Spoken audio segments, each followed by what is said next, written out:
ማንም ሰው ባልጠበቀው መንገድ የሚነሳ ሰው አለ። የሉቃስ ወንጌል ምዕራፍ 2 መልአኩም እንዲህ አላቸው፣ እነሆ ለሕዝቡ ሁሉ የሚሆን ታላቅ ደስታ የምስራች ነገራቸዋለሁና አትፍሩ፣ ዛሬ በዳዊት ከተማ መድኃኒት እርሱም ክርስቶስ ጌታ የሆነ ተወልዶላችኋልና። ይህ ምልክት ይሆንላችኋል፣ ሕፃን ተጠቅልሎ በግርግም ተኝቶ ታገኛላችሁ። ድንገትም ብዙ የሰማይ ሰራዊት ከመልአኩ ጋር ነበሩ፣ እግዚአብሔርንም እያመሰገኑ ክብር ለእግዚአብሔር በአርያም ይሁን፣ ሰላምም በምድር ለሰውም በጎ ፈቃድ አሉ ይላል። ከዘመናት በፊት በነ ነብዩ ኢሳይያስ፣ በነ ዳንኤል፣ በነ ሙሴ በብዙ እግዚአብሔር ሰዎች እግዚአብሔር ነቢያቶች የተናገረው ትንቢት አንድ ቀን ተፈጸመ። ዛሬ ማታ ያንተ ቀን ነው። ዛሬ ማታ ያንተ ቀን ነው። አረ ኢየሱስ ጌታ ነው። ለብዙ ዓመታት ሲነገር ቆየ። ሲነገር መሲህ እንደሚመጣ መሲህ ሕዝብን የሚያድን እንደሚመጣ ተነግሯል። ትንቢት የመጀመሪያ ተነገረ የት ነው? ዘፍጥረት 3:15 አሜን ነው ወይ? ሰይጣን ምንም እንኳን ጣልቃ ገብቶ ሕዝብን አዳምን ከክብር ቢያጎለው አዳም ከክብር ቢወጣም እንኳን እግዚአብሔር ግን ተስፋ ሰጠ። እግዚአብሔር ተስፋ አለው። የመውጫ መንገድ አለው ሲበሉ ለብዙ ዓመት ሲነገር ከቆየ በኋላ የትንቢቱ ሁሉ መጠቅለያ መደምደሚያ ማሆኑ መጣ ኢየሱስ። አረ ኢየሱስ ጌታ። ኢየሱስ የመጣበት አመጣጥ ለብዙዎች ግራ ያጋባል።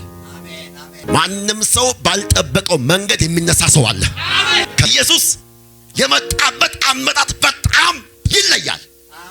አንደኛ ከማይጠበቅ ፋሚሊ፣ ከድሃ ቤተሰብ፣ ከገሊላ ለዛው በግርግም ላንተ እኮ የመጣው ጌታ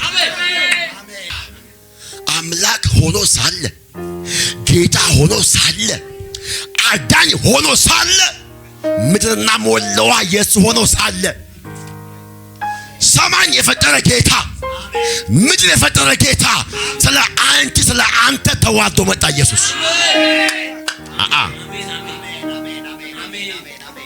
ሲጮህና የኔ ጌታ በለስኪ የተዋረደው ስለ እኔ ነው፣ የመጣው ስለ እኔ ነው። አረ ኢየሱስ ጌታ ነው። ወንድሜ በጌታ ባትኮን ኖሮ ማን ነበር የሚፈልግህ?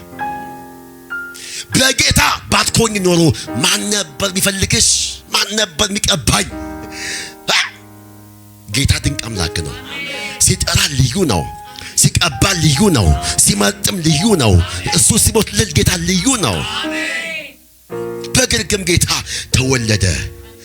እንግዲህ በዚህ ጊዜ ላይ ነው የእግዚአብሔር ሰራዊቶች ሁሉ ሃሌሉያ በሰማይ ያሉ መላእክቶች በአየር ላይ መጡ።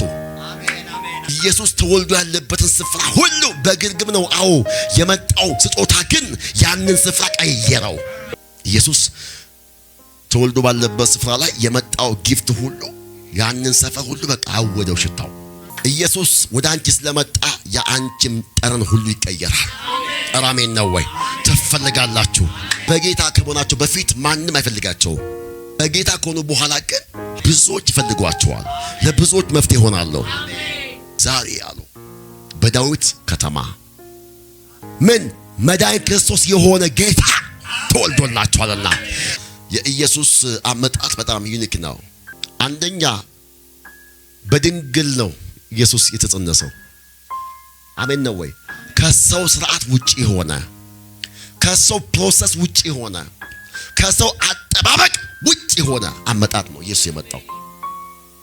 በየትኛውም ዘመን ከዛም በፊት ከዛም በኋላ ድንግል ጸንሳ አታውቅም። ካለ ነገሩን የሰማ ካለ የለም።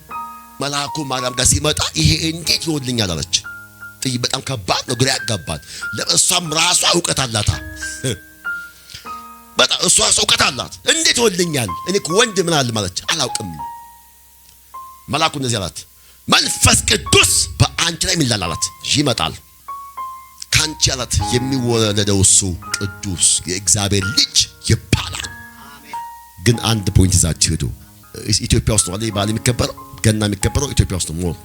እና አብዛኛው ሰው ገና ሲባል የሚበላ ያስባል፣ ክትፎ ያስባል፣ ቁርጥ ያስባል።